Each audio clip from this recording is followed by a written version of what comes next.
后来镜头刷登来台湾，等真久咯，总算等到会当回家的路。19年前，台南归仁发生双尸命案，这个涉案的死刑犯之一谢志宏，台南地检署伫去年9月提出新证据，申请再审。这高分院裁定会当再审，而且暂停执行死刑。已经封关6834天的谢志宏，当场是无保释放。伊甲伊的老母亲是脑梗啊甜，感谢所有甲帮助的朋友。40岁谢志宏，甲妈妈的手牵掉咧，行出法院即刻一单19单啊！来前走，往前走，来。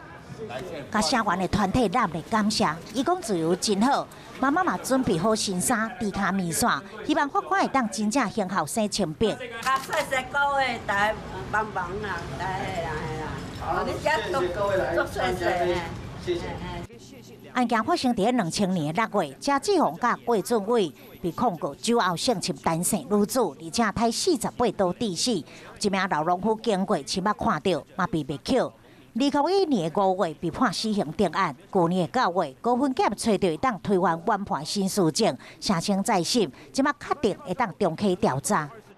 这个天数，今天我们让它暂时就终止在第6834天。其实没什么，就只是进去转山，然后转一场出来而已。转山，就只是一场生命成长旅程而已，然后没有那么严重。谢志宏表示，这是一场生命成长的旅程，总算会当回去厝，甲亲人团圆啊，一定会珍惜。